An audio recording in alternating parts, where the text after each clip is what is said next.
This conference will now be recorded.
This conference will now be recorded.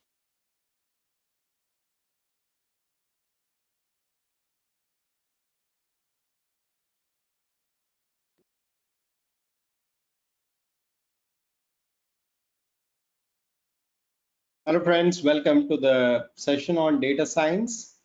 And in today's session, we will be discussing about different applications of data science. We'll be understanding the importance of it. And we will also look at how data science is used in the real world. So this is one of the first sessions. It's kind of a understanding of the technology space in the area of data science, machine learning, artificial intelligence, and all those things we will be discussing a little bit. If you have any questions, please put that in the chat window and I'll be looking at the questions and I'll answer it accordingly. We would also take a small meaningful breaks in the middle to ask question and answers. So have a Q&A session.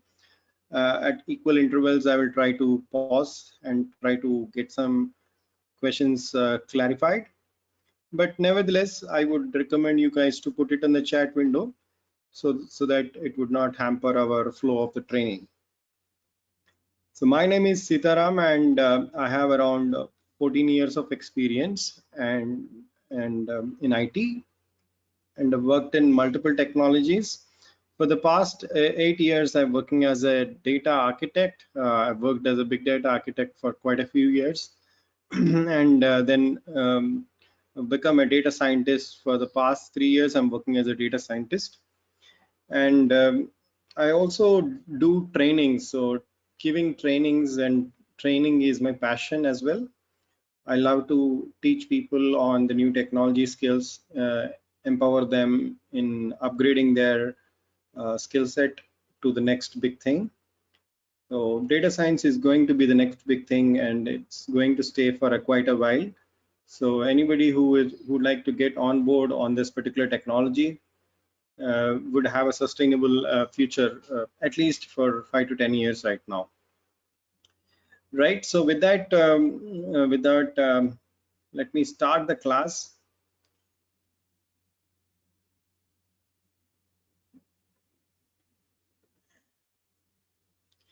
So first we would just understand that what is data science, and this is there for a long time. So quite a long time, data analysis is there for quite a few years. There were a lot of these famous people who are working in the space of data science. A lot of experiments are being conducted. We are doing a lot of work in the area of data and so on. So this is not a new subject. It is there for quite a few years. But now we are in a phase where we are using a lot of new things, and we are working for creating better solutions. And nowadays it is time to get more focus. We'll see why that is happening. So the AI and data science were there for many years. In the past, there were a lot of hype cycles. So what is a hype cycle? Hype cycle is nothing but there is this upper bump or hump or whatever you call. So where the people are thinking that this is going to change the world, and there is a lot of positiveness in the technology. So in 1950s and so on, when the perceptron models were invented, the data science and machine learning or artificial intelligence were having a lot of hype. People were thinking that this is going to change the world. This will make people make computers work so that humans can do something else. But what happened is, because of the unavailability of data, it went into the AI winter. Now, AI winter is a phase after the hype cycle, where there is a lull period where people thought that this is going to change the world, but it is not going to work. Now, that is the period when, because of the unavailability of data, the first AI winter was somewhere around 1970s and so on. Then in the second hype cycle, where somewhere near to 1980s and 1990s, people invented something called as convolutional neural networks, and the prime focus was to identify, make computers to look or see the surroundings and behave accordingly to that. But typically, the applications were around convolutional neural networks, which are one of the applications of neural networks where we can use computers to look at the objects, and then based on the objects, we can identify what the objects are and take decisions. The first and primary applications were to identify handwritten digits. So in the postcards, people used to write their zip codes, and the computers were expected to scan the zip codes and automatically sort the postcards. And that was the early applications of convolutional neural networks. And these postcards were having handwritten digits of the zip codes. So we're trying to identify what is 0, what is 1, what is 8, and so on. Well, that happened in 1918, 1990s, and there was a hype cycle again. But because of unavailability of computation, now it was having so much amount of data. The primary AI winter came because the data was not available. The secondary AI winter came because there was not enough of compute. A compute comes in two flavors. One is the computation part and second is the storage part. Now imagine you have so much of data, but you don't have ability to store the data. You again get into the problem of you're not able to do that, use the technology. The second AI winter came in 1995 to 2000 era, where we are having so much of data, but we do not have the enough computation and the storage, so we were not able to continue the experiments. And now we are in this phase where we are seeing that we are in this 2020, where we are again in this hype cycle right now, and people have this big question that will this hype cycle continue, or will this be like the same AI winter as we have seen in the past? Now, the things which are aiding the current situation is we are having so much of data. Now, thanks to a lot of devices, connected devices, mobile, internet, and everything which is connecting us is giving an ability to provide or create more data. So we are creating a hell lot of data than whatever we used to create in the past. Now that is good. Second one is thanks to big data and cloud computing, we are now having an ability to store and provide computation to a lot of data points, right? Now, because we have this distributed computing, you might have heard about big data, Hadoop, and related technologies. What they do is they would provide this distributed computing where you would be able to store infinitely amount of data. Provided you have ability to purchase, you will be able to create infinitely large data storages where they will be able to expand as and when the data is growing. Now that's great. So we have data, we have computation. The other thing which is also aiding to the fuel is the algorithms. There are a lot of algorithms which are being open sourced by a lot of big corporates, and they are providing these algorithms for betterment of the society, for creating better applications and so on. So Google has released a framework called as TensorFlow in 2017, and it has become the best, most widely used framework out there. And what it is using is it is basically creating the applications in such a way that we can use technologies like deep learning, machine learning, combinations of data science frameworks, and so on, where we can do better applications. Now, what we are currently in a phase where we have enough amount of data, we have enough amount of storage and compute capacity, and we also have the good amount of algorithms which can use the data and the algorithms and the storage to provide better results. And that is the reason a lot of experiments are happening in the space of AI, deep learning, data science, and so on, so that we are seeing that a lot of results are coming, lot of promising results are coming out. A lot of startups are also there in the space where they're creating multiple applications where we are trying to use this technology for greater good.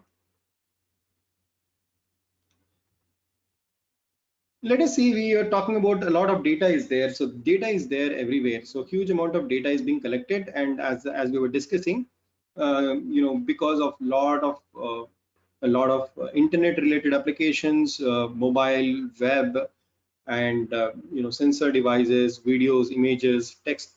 So you see every type of data is having huge ability to get the data stored, and that huge amount of data is giving some or the other insights for the data analyst to get information. Now let us see what is this data, how this data looks like. The primary data which is focused is called as transactional data. Now, the transactional data is your regular data which is used for storages. Your regular brick and mortar company, it could be a retail company, it could be a bank, it could be a hospital, or it could be any other healthcare company.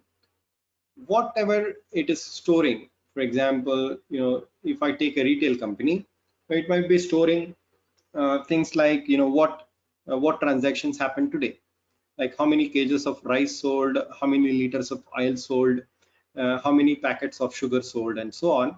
So you're trying to capture all this information And then based on the information, we will try to do some forecasting. Forecasting is required because we need to properly match the supply and demand. Now, if there is a huge demand for rice, then you need to have those rice bags ready in your shop so that you can serve your customers, right?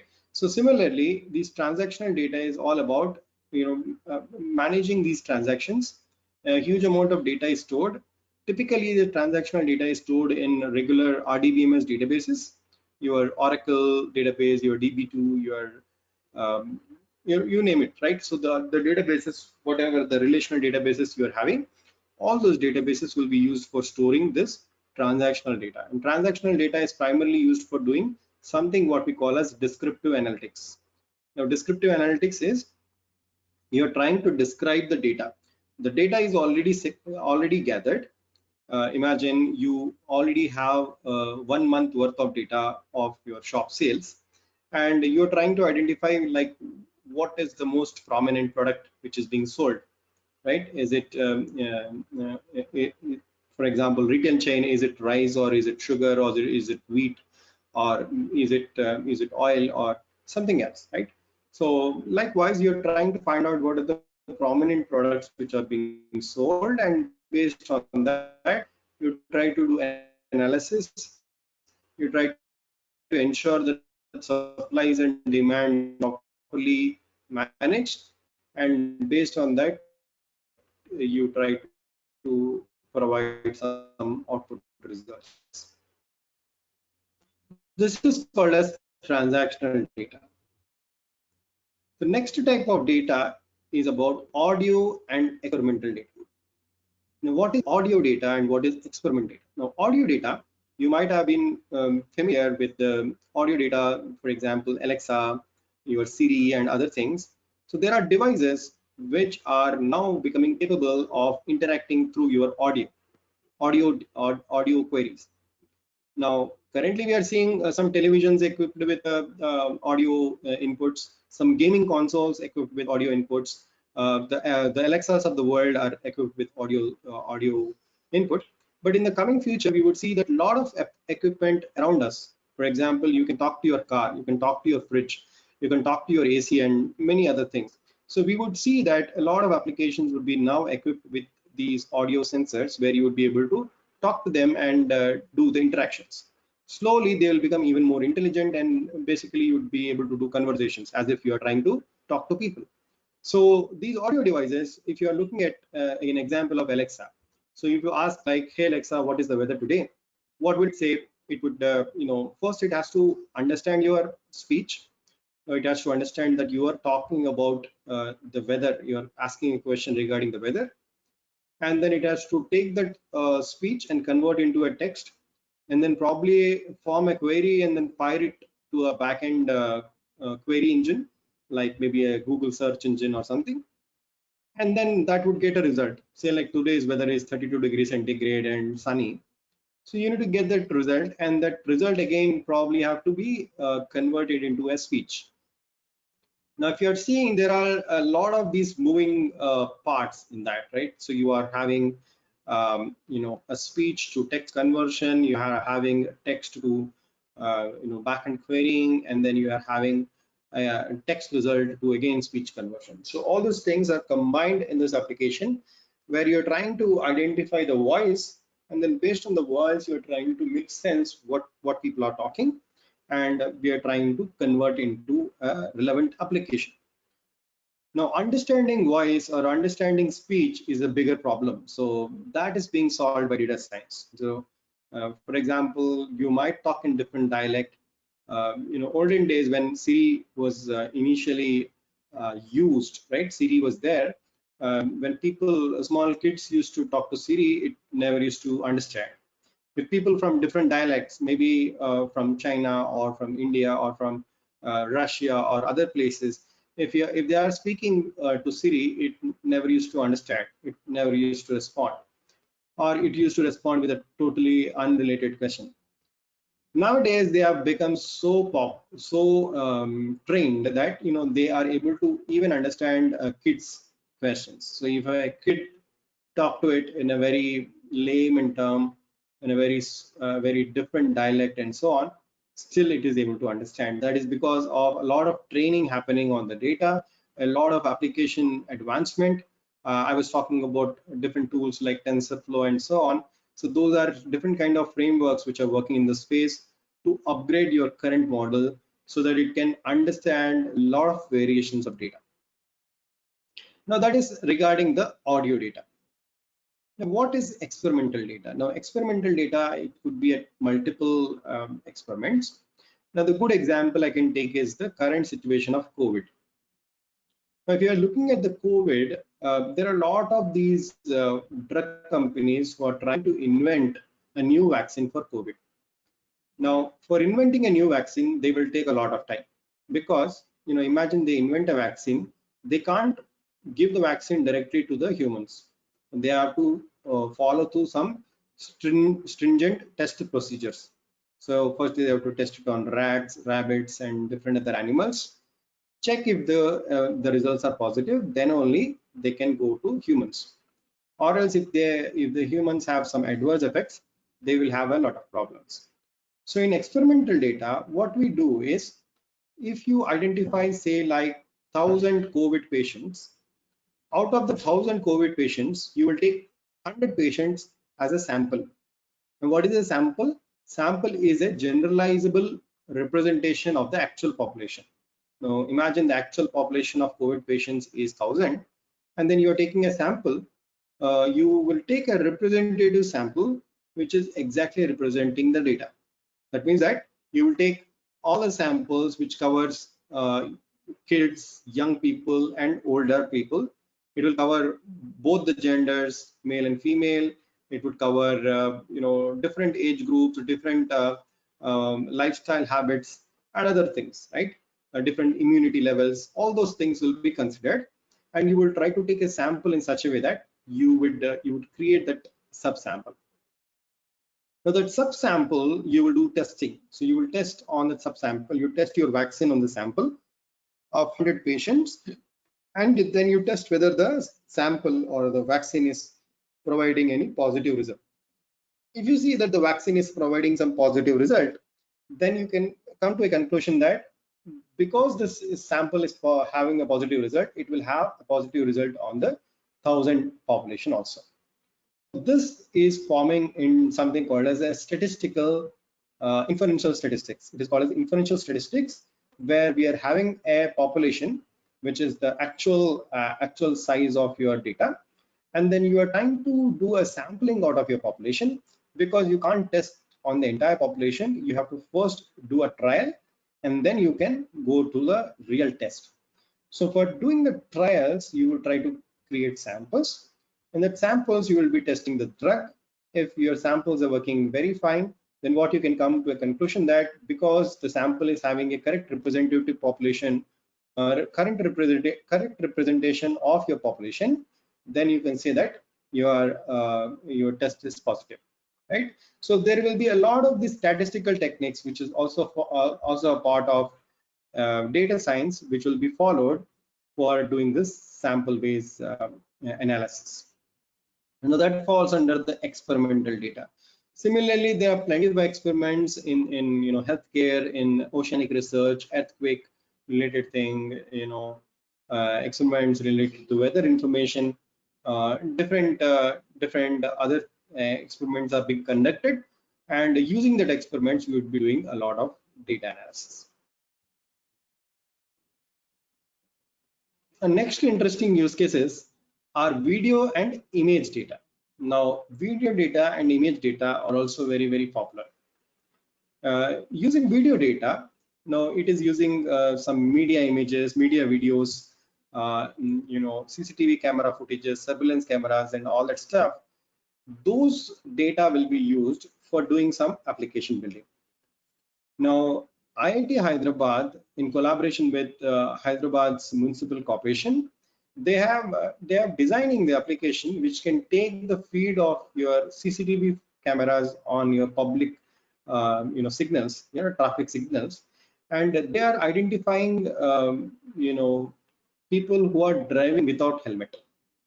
Now they will identify all the two-wheeler guys who are not wearing helmet. and they will capture the number plate of the that particular vehicle and then automatically cut a challan to that number plate. Now the experiments are in progress. They are also experimenting in a lot of famous junctions in and out of Hyderabad.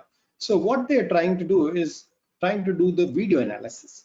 So using the technologies like deep learning and convolutional neural networks and combination of convolutions and recurrents, they're trying to identify whether the people are wearing helmet or not. And if they are not wearing helmet, they actually capture the number plate and then directly cut a challan.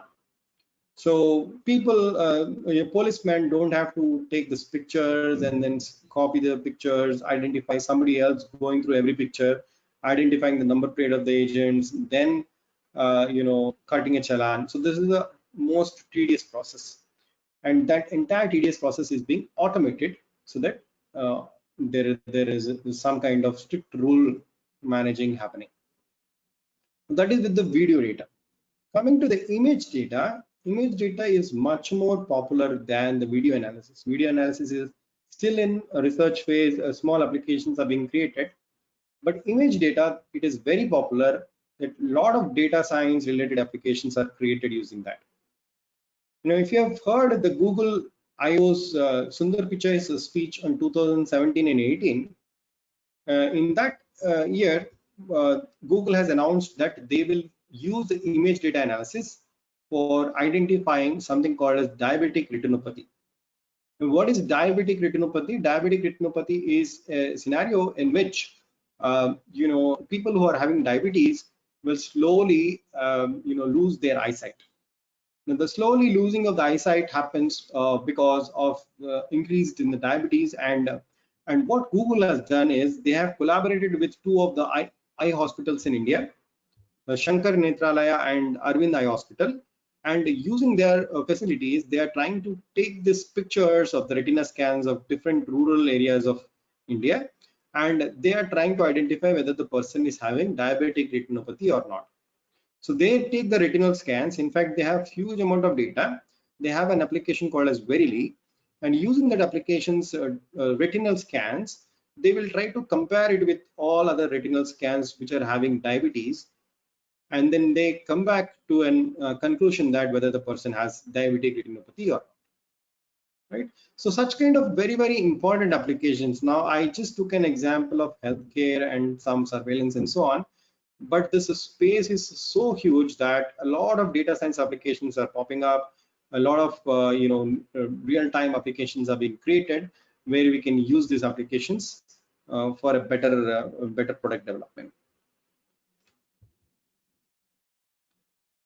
Apart from these applications, we can also have these graphs, charts, stats, and so on. So I totally believe that pictures speak more than 1,000 words, and I have a strong belief in that. And because of that, most of my presentations, you would see that it will have all pictures only. In fact, only pictures, right? So there will be no text and long paragraphs which I'll be explaining. That won't happen. So it is only pictures, and using the pictures, I will be talking. So whenever you put a data in type of chart or a graph or some kind of area pattern, you would see that there is some trend or there is some reversal or there is some information or an insight. So using the data, you would also have a lot of data types which will be plotting these charts and different values. And using those values, you will be able to predict your outputs. So that is using these charts and graphs and so on.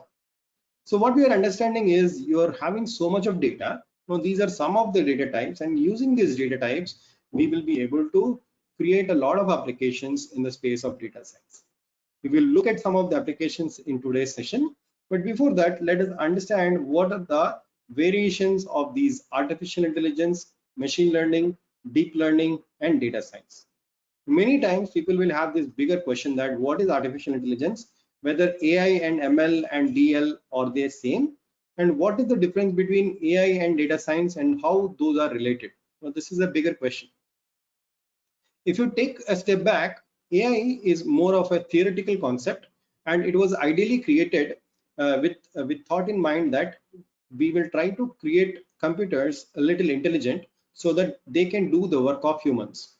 So a lot of manual monotonous work which people used to do, those works used to be automated so that we identify the rules of that manual tasks. So for example, I have to take a plain sheet of cardboard and I have to convert that into a box for packaging and all.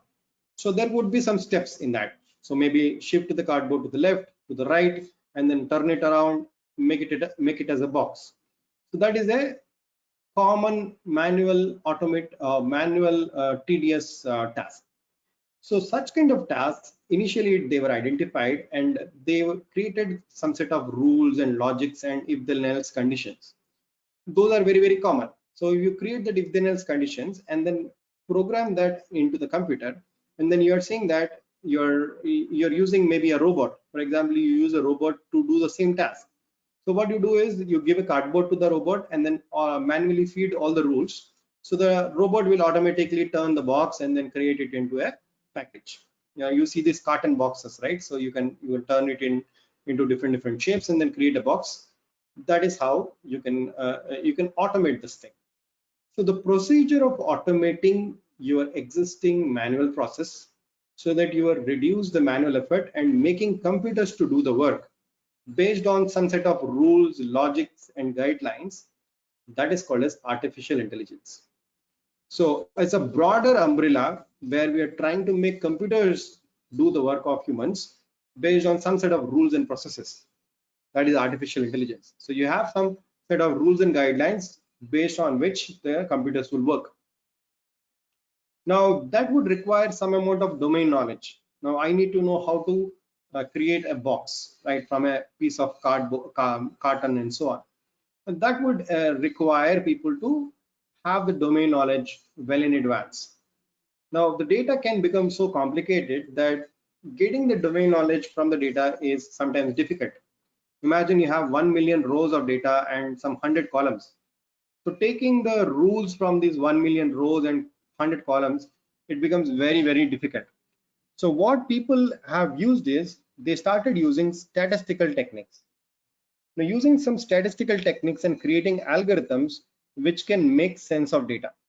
So we are taking a huge amount of data and we are trying to feed the data to some set of statistical algorithms which can make sense of these rules and patterns. So instead of we giving the rules to the artificial intelligence model, we have to provide the rules and the logic. But machine learning is a sub area of artificial intelligence which actually uses the statistical techniques to get the rules. So it looks at the data and then tries to manually get the rules or derive the rules, and using the rules you will be able to do future predictions. So what is artificial intelligence? Where we provide the rules and we create some application, and machine learning is we provide data and we will ask the algorithm to identify or derive the rules. Now, this is more in a regular data science process. Now, there is another sub area called as deep learning, which is one algorithm of machine learning. So an algorithm called as neural networks. So using neural networks, we will be able to derive rules from even more complicated data. Now, data like images, videos, text data, speech samples. Now, these are some of the complicated data types. We will be now able to derive data from all these complicated data types using something called as deep learning.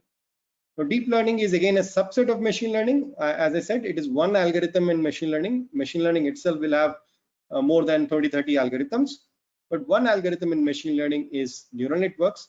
And using the neural networks, it becomes very easy to identify different other types of data, complicated data like images, videos, texts, speech, and so on. Okay, so to take a step back, is there a question? Iya, suka nama tuh, ya, tidak sensi berarti demokrasi tak betul putih pakai batu linces banget ini. I request everybody to go on mute if you're not speaking. Ini demokrasi.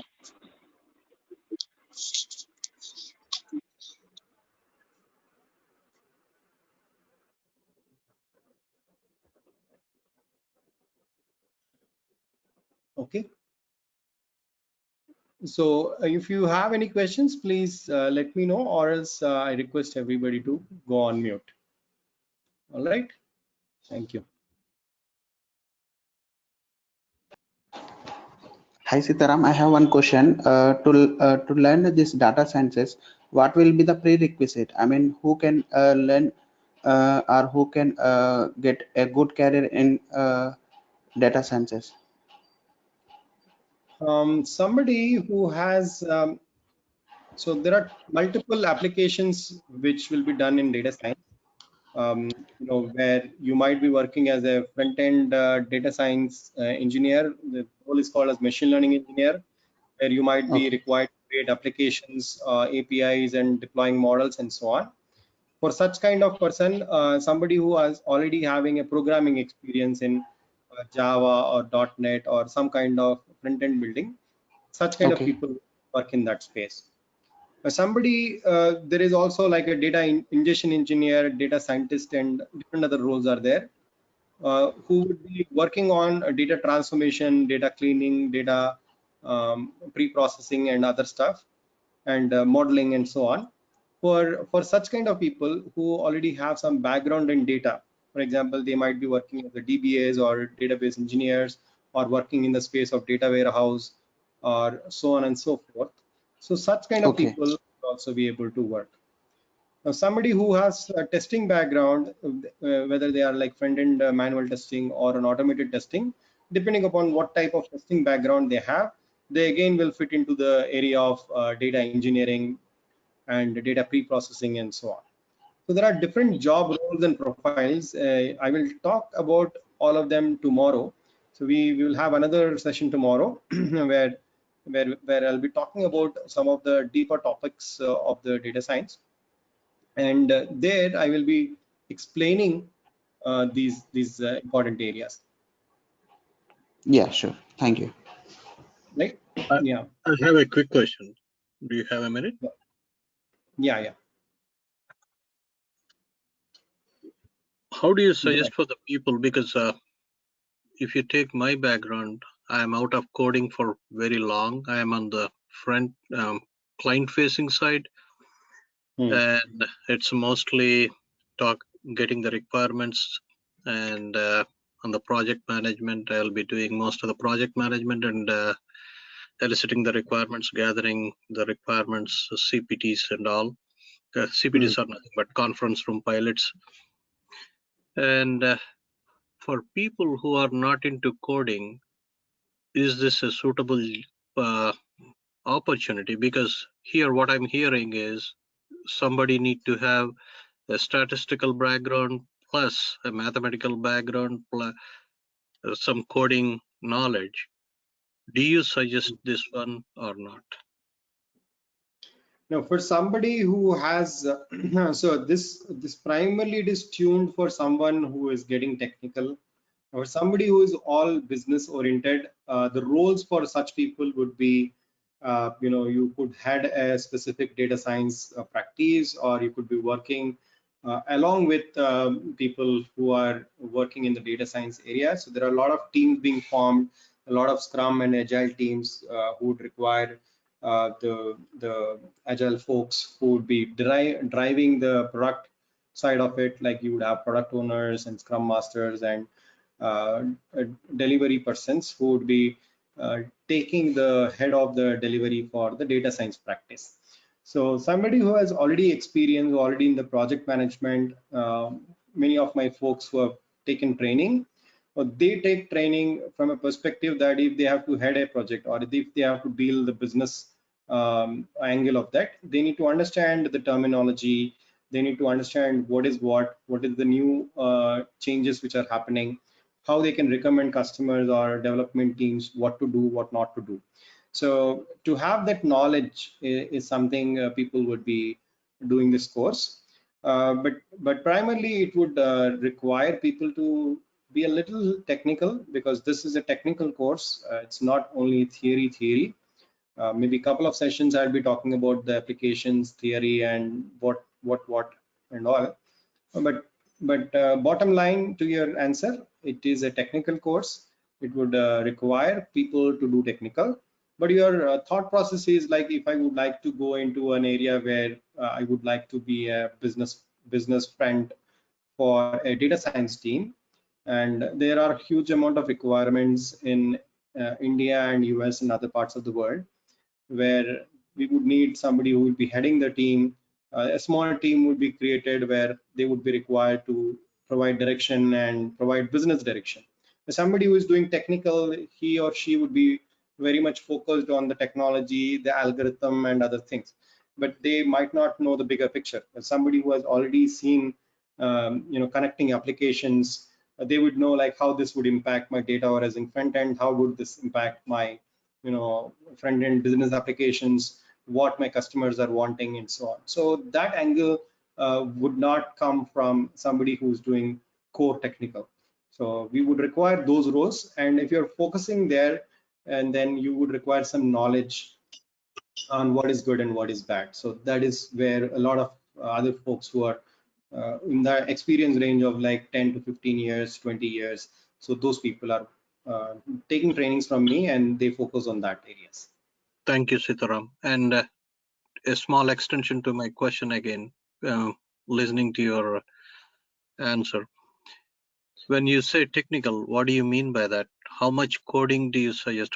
Suppose if somebody wants to transition from some area into this data science, what do you mean by technical? Is it 100% coding, or is just small amount of coding? How much amount of coding one should know to transform from career from a different angle into data science? Yeah, so my answer would be depending upon where you are going. So if you are going as a data architect, so there are roles, senior level roles who would be working as a data architect, enterprise architect, and so on. And in those roles, you need to have a good amount of technical knowledge. You need to know, understand what are the new tools out there in the market, new frameworks, how they are applied, and how do you fit them into the business scenario and create a product. So in that case, you would need to be very technical. But if you are into managing the team and all, that would not require to be more hands-on coding, but it would require to know like what things are happening.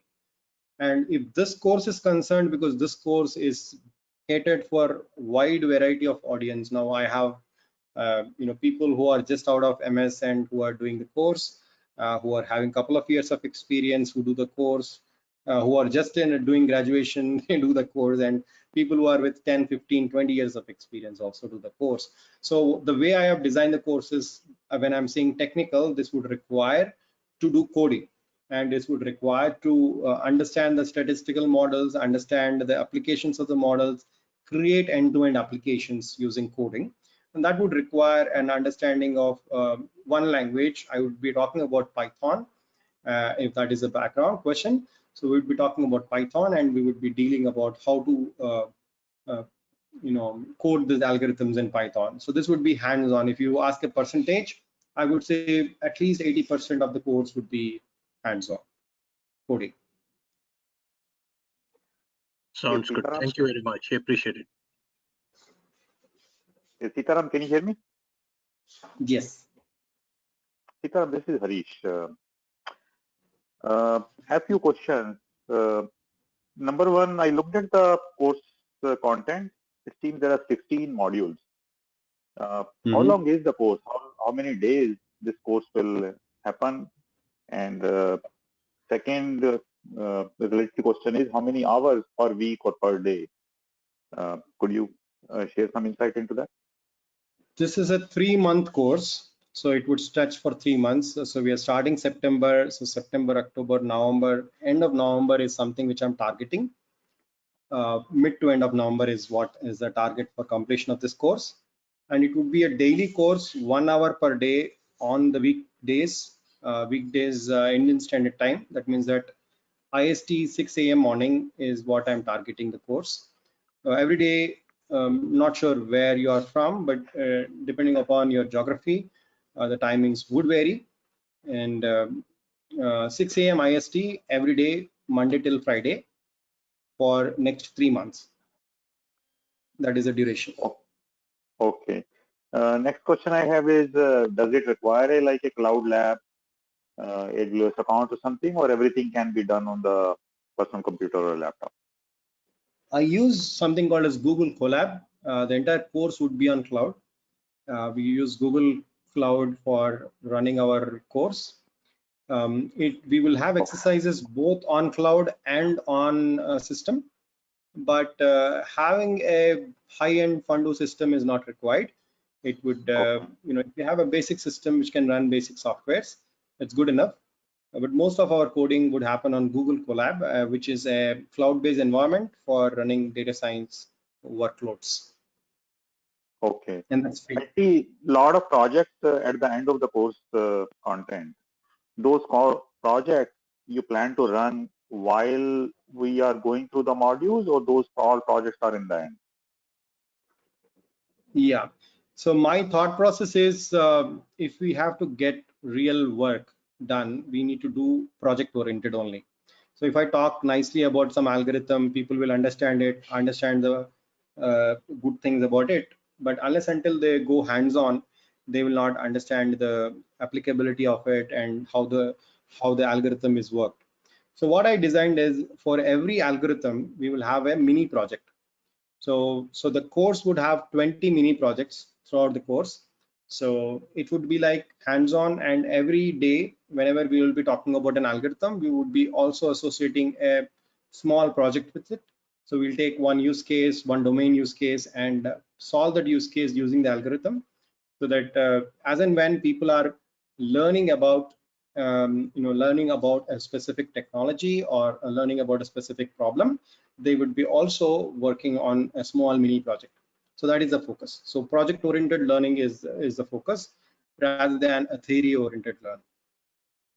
Okay. Last question I have is, in the beginning of the course content, you have listed mathematics, stats, algebra, linear, a lot of these things.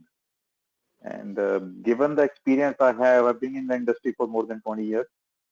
And those skills, algebra, probability, stats, and everything, none of that exists in me. So question is, what level of expertise I need to have to be still, I mean, I still code, I still know Python, pandas, little bit manipulation of panda data frames and all, but stats, math is pretty much whatever we studied in the engineering, only 10% is left in me. So Right. question is, how much efficient I need to be learning this math thing? Because I would be covering those topics, so I won't expect any expertise in that. So those areas are specifically designed, because I feel they are very important. Mathematics, the statistic background is very important to understand an algorithm. So those are all the basics which I would be covering in the course. So starting from the first week onwards, would be understanding what are the different mathematical models, how math is used in data science, and so on. So all those topics would be covering. So in the initial phases, we'll be understanding about the applications and understanding of data science and all. The first module will cover about the basics, which is what we are doing today and tomorrow. But later part, we would be talk about different mathematical concepts, different statistical concepts. And I would also be giving some additional links, some additional helper YouTube links and things which I found very interesting and easy to understand, which would help us brush up our concepts. So they are not very heavy loaded videos. They are like quick 5-minute videos, which will give a very easy understanding of all these concepts in a layman term. So with that, I would say that even if you don't have a good, you don't remember those things, it's okay, because we have these concepts just to brush up those things. And what we will be doing is, those mathematical concepts, where do we actually use in data science? That is what we are creating the link. Now, I would not be talking about how do we do matrix multiplication, which is not at all required for the course. We would be doing a linkage between the mathematical concepts and where that is used in the data science. So that is the focus. I see. Okay, last question I have. I'm sorry to take so long. The recording, I mean, 3 months course, it's pretty lengthy course. Will we have access to the recordings, what we go through? Yes, every day recordings will be provided, and we would be creating a portal in which all the recordings will be placed, and you will be having access to that. You will be able to go through the recordings for the lifetime. Okay. All right. Thank you. That's all I have. I have a quick question. Yep. So, in our lecture, how many hours in average we have to practice, like outside of the lecture? Do you have an idea? I would say 10 hours per week is the ideal time, where 5 hours is our course lecture and 5 hours is the practice. Wherever you can fit that 5 hours during the week, that would be a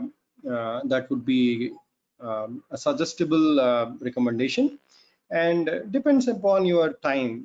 I would say 5 hours additional. So 10 hours, when I'm saying, that means that 5 hours will be for the course and 5 hours additional is what you have to give, so that you can practice throughout the course. Because as I said, this is a 3 months long course. Whenever you study, whatever you study today, you would forget after 2 months, or after 3 months, so if you don't do practice, right? So I would recommend at least give like 5 hours additional, maybe over the weekends, 2 hours here and there. Go brush through the concepts. I would also be giving some assignments, and this is like back to the college kind of a course. I'm sure, like, people are having huge amount of experience, but I would like to behave like a good teacher. So we would be having assignments every second week. So we will be learning about an algorithm. So we have to do a practical assignment, like a coding assignment, where you have to build an algorithm, create a data science pipeline, apply algorithm, and upload it, so that that would help you, aid you in the understanding of the course. So such kind of things will help you to build your capability, right? That is the focus. So, do we have materials that you will suggest us to read in the assignments? Everything included in it, right? Yes. So Okay. the code, the material, the presentations, videos, everything will be included. Yeah. Thank you. And this is weekdays classes Hello, only, right? Sitaram Garu. Sorry to interrupt you. Hello, Yes, all. ma'am. This is Lakshmi from Career IT. Small info from our end. Regular sessions will be starting from Monday IST onwards, that is 14th September. Timings would be from 6 to 7 a.m. IST. For ESA people, it falls on Sunday evening. So please check your mail for other details. We'll be sharing all the details along with today's recorded session. Thank you. And this is Yes, Monday to Friday only. Yeah, someone is asking? Yeah, this is weekday only, right? Monday to Friday only. Yeah, Monday to Friday only. Weekends we don't have sessions. Only weekdays. Okay, IST. Monday to Friday IST we are going to have the sessions. Thank you. Thank you. Great. Any other questions? I think we can take a quick few questions, and we'll take a small 5-minute break, 5 to 10 minute break, and then we'll come back. I also wanted to talk about different applications. Do we have any other questions?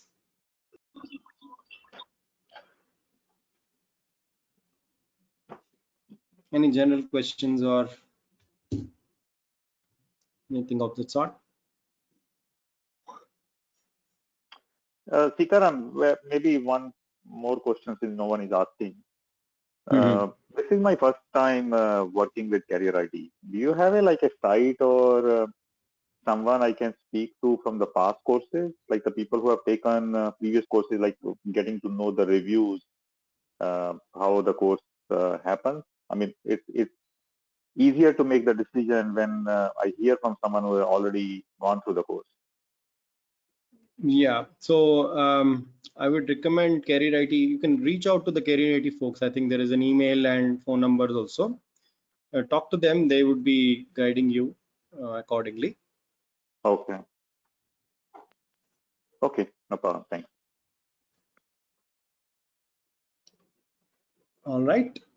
So we will, let me see. We are at inflection point. So let me hear any more questions. In general questions you have, let me know, or else we'll take a small break here. I wish to continue the applications also. We will have one more hour worth of session, and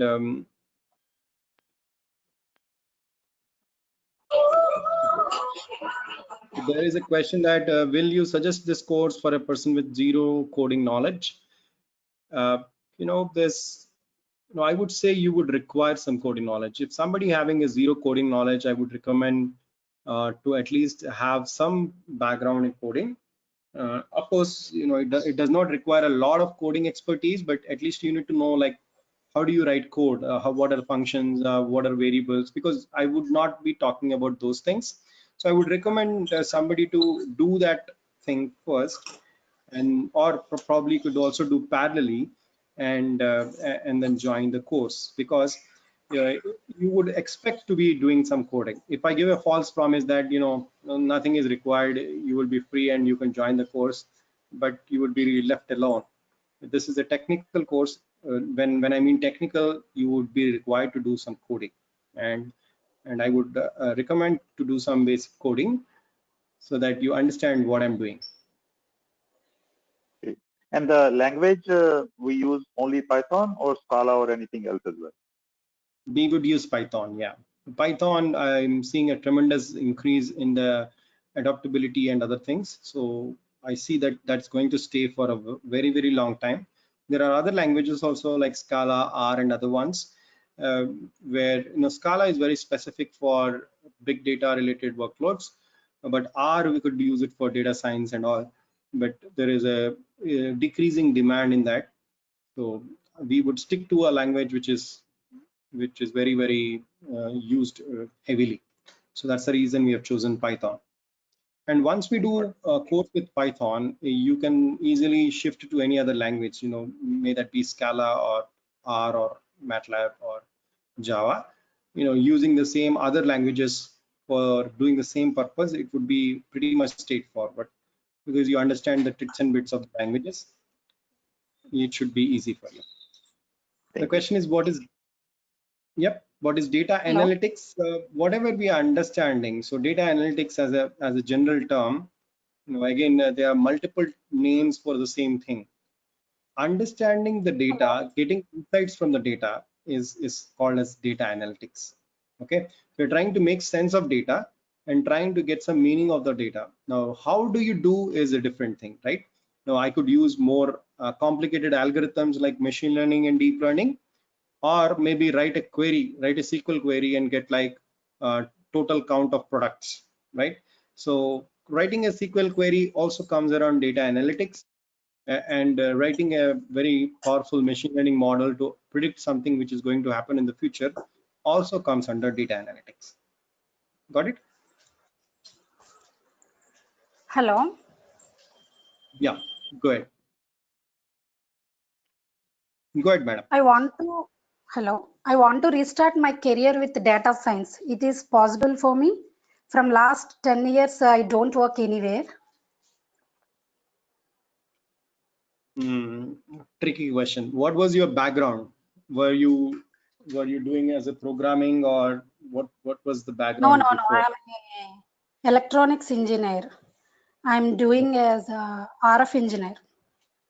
Okay, then I would recommend, if you really want to get into the data science, you need to get into the like a fresher only. So you would not be getting as an experienced person. You have to get as a fresher. The suitable roles, there are two suitable roles. One is called as data analyst, who would be doing basic data engineering, basic data analysis, and so on. And that is an entry level role. You to focus on data analyst roles. And there is another role called as machine learning engineer. If you are if you feel that you good in programming and all, then you can target on machine learning engineer role, which is also an entry level role. So you have to treat yourself as a fresher only. And depending upon where you are, I would recommend more things, because here in India, if you have a break, people will expect that you know something and you do something and you have some background.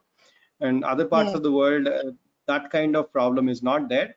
May I know, madam, whether you are in India or in elsewhere? Yes, I am in India, in Hyderabad only. Okay, so then I would expect that you need to focus on some of maybe startups, probably start doing an internship or something like that. There are a lot of companies which are providing internships with a minimal payment, or maybe like you might do a free internship 1 or 2 months, and Okay. then once you get experience, then you go into the real programming. So that is the focus, I would say. I would not give false promises that this course would make you hero. That you have to give your effort, because you're saying 10 years you're having a break. If you Yes. really want to get in, definitely it's possible. I'm not saying it is not possible, it is possible, but you have to focus on the entry level role.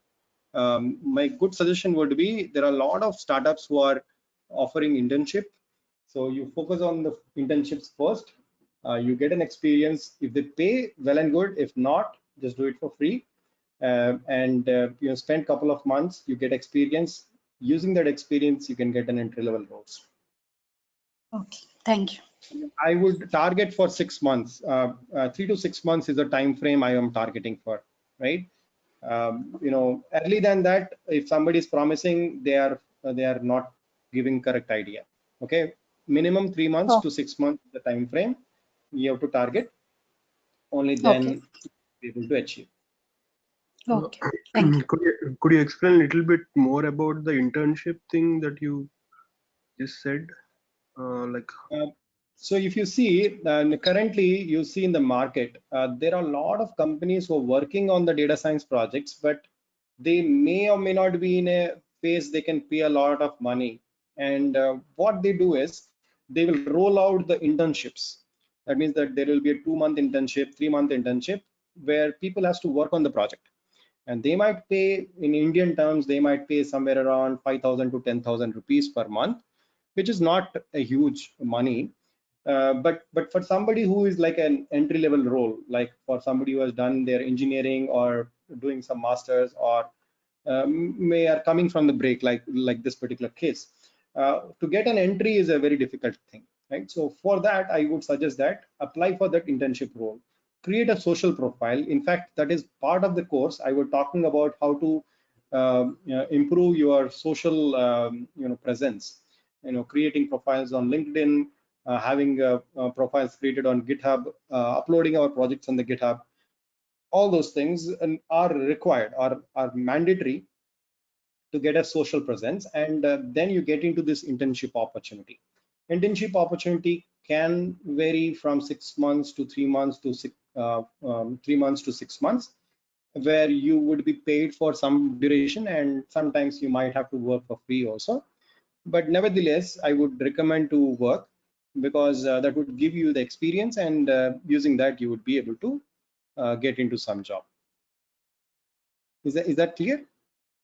Where to get internship is a different thing. You have multiple sites. You can go to Naukri or Monster, or there is specular sites like Internshala and so on, where you will be able to get these opportunities.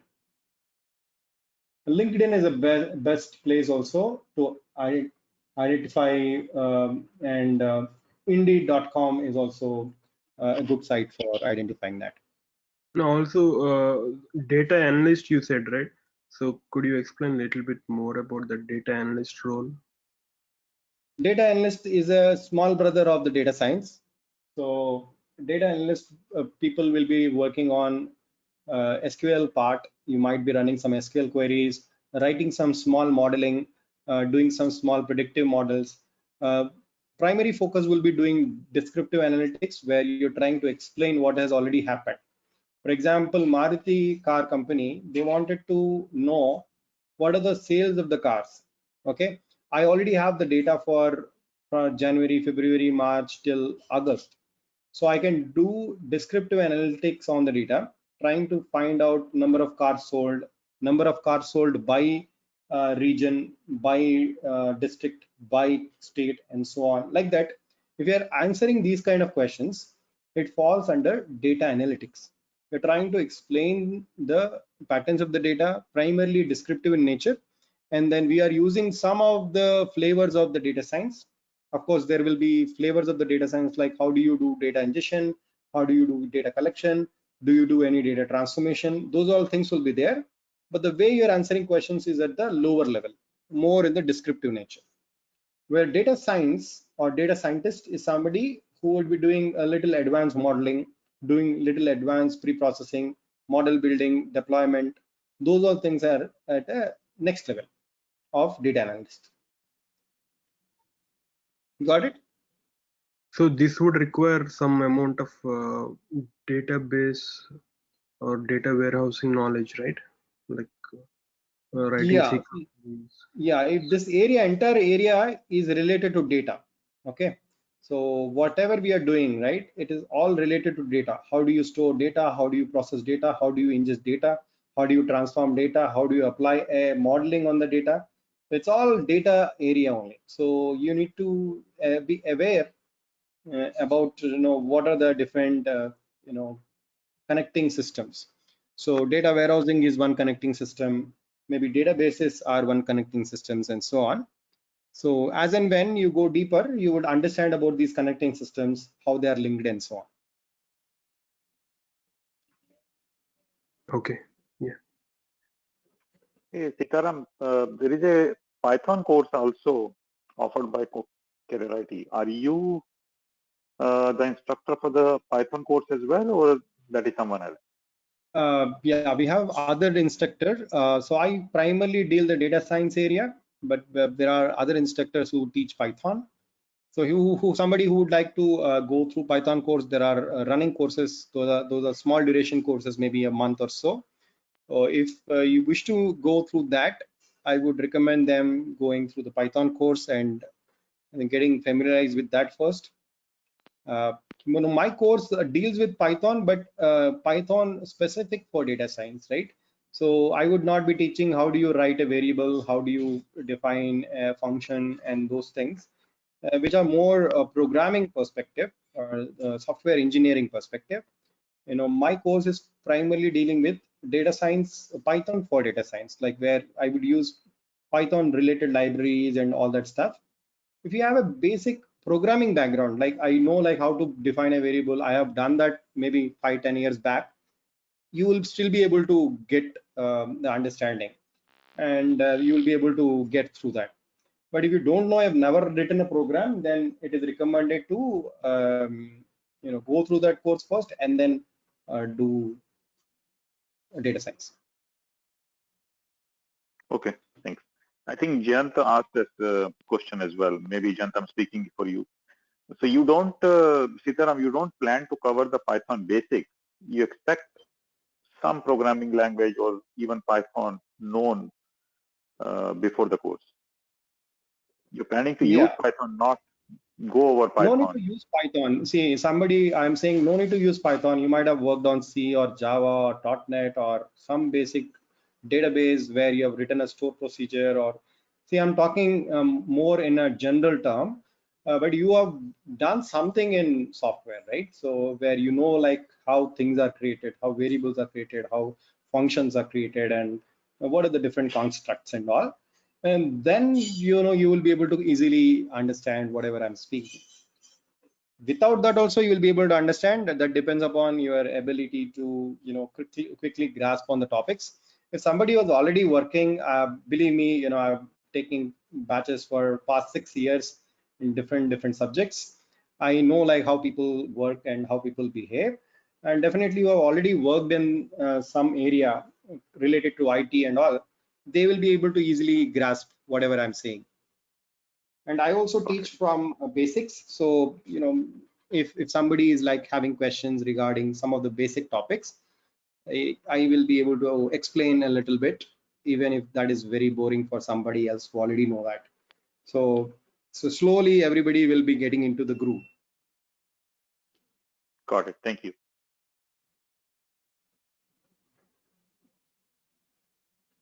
Got it. So we'll take a small break here, like a quick 10-minute break, and we will continue one more hour session. I'm not sure how much is the time provided. Were you told a 1 hour session or a 2 hour session? You remember?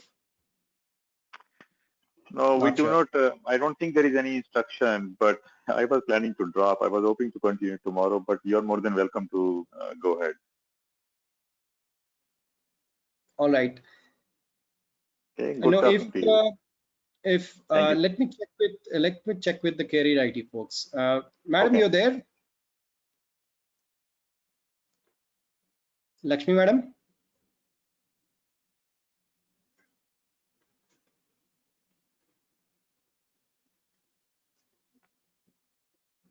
I'm not sure if she's able to hear me.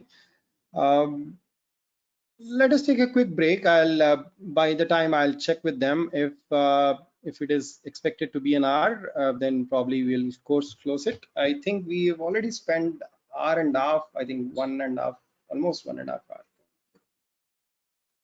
Right? Yeah, If only question I have, Sitaram, even if you continue tonight, you plan to cover maybe more application where data science can be applied or is being yeah, applied, that type of detail? correct, correct. It is more general. It doesn't need a lot of technical this thing. I am trying to give the background so that everybody comes under the same page of where Certainly. these applications are used and so on.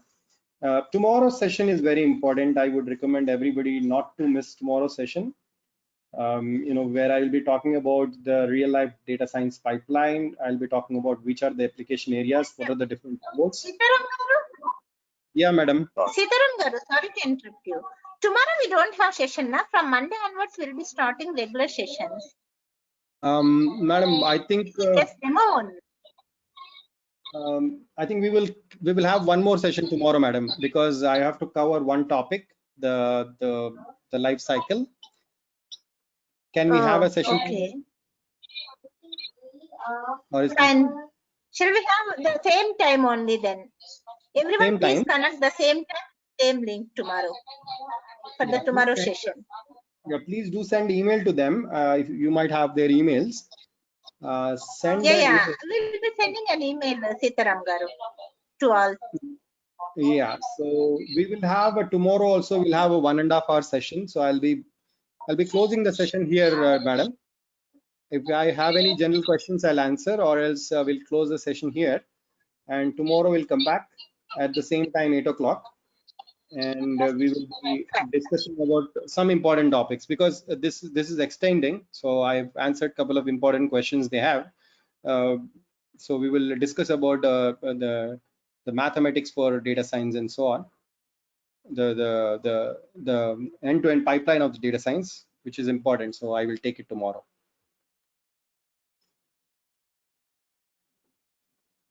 All right. So there is one more question. I'm an employee on a domain knowledge like storage and backup, looking for technical side. I heard ML and AI comes in pure coding part. I have knowledge in Java and Python. I want to make career in AI. So if you have knowledge in Java and Python, it would be like a cakewalk for you, because most of technology space, your perfect role would be data scientist or ML engineer. Those are two roles depending on your experience. If you're in the mid-level experience, I would ask you to focus on data scientist role. If you are like entry-level experience, you entry-level in sense, I am considering 6-7 years also entry level only. That I would focus on ML engineer. There are a lot of job roles in that space, and depending upon which geography you are, where are you from, that roles might change a little bit, but that is the focus area. And again, this is a technical course. As I said, this would be doing pure coding. It would be hard coding. You have to do coding, you have to do exercises, assignments, all that things are required. So for you, I think it would be easy. Sanjeev, did I answer that?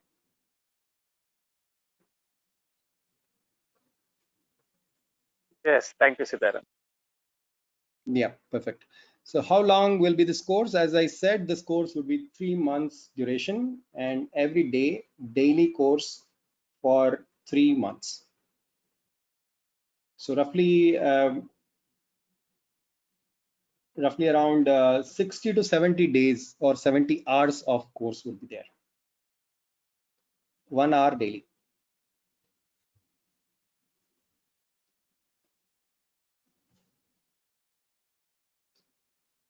Any other questions? I would If you have any questions, I would be happy to answer them, any general or technical.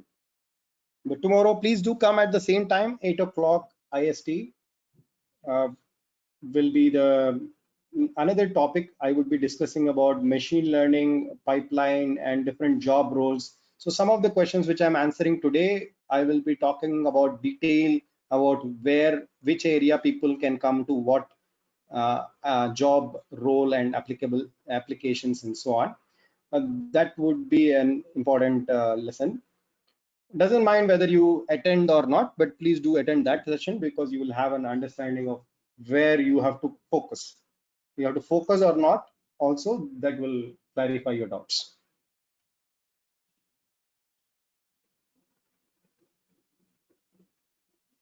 So there is a question like, how do you suggest this course for someone who are from non-IT background and good in statistics and math background? No, in fact, I trained many people with this background, so who are coming from MSc statistics, MSc mathematics, and those areas. For them, I would suggest that understanding, you have to learn, start programming. So Python would be a good area. And the jobs which you would need to focus is something in the research field, probably in the innovation labs or center of excellence groups, who would be using a lot of statistical background and a lot of math background, maybe working on applications of research and so on. Those areas will be the right fit areas for somebody who has a good statistics and math background.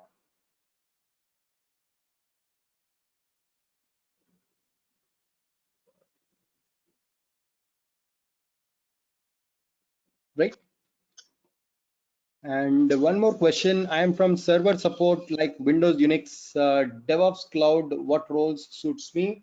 The role, if you want to get into the data science, that role is called as, again, machine learning engineer role, which will need to have an deployment expertise. For example, when I develop the data science models, you need to deploy them into cloud, or you need to deploy onto some servers. So you need to know-how of how the Windows server works, how does the Linux server works, how do you deploy the models, some of the DevOps concepts which I will be explaining, like Dockers and Kubernetes and so on. That will be required, and if you have that knowledge, that is the focus area you need to focus on. Vivin, did I answer your question?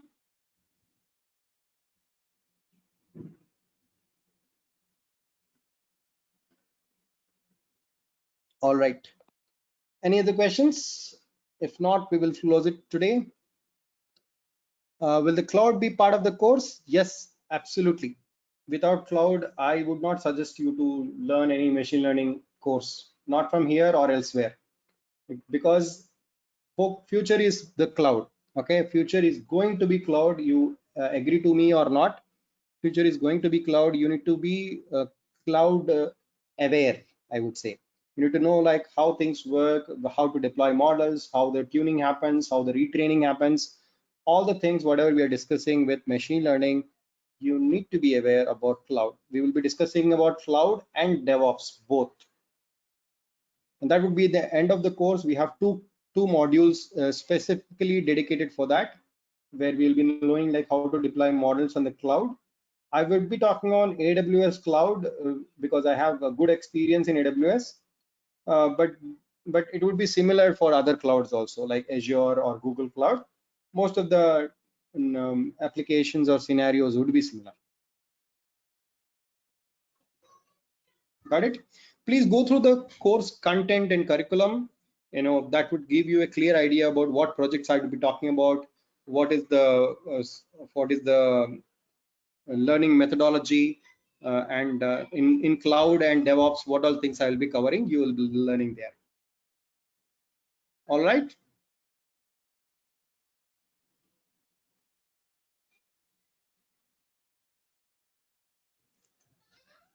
Okay. Thank you very much, guys. Have a nice day. Have a safe day. Have a good weekend. We'll come back tomorrow at the same time, 8 o'clock, and discuss about other important topics. Okay. Till then, take care. Bye bye.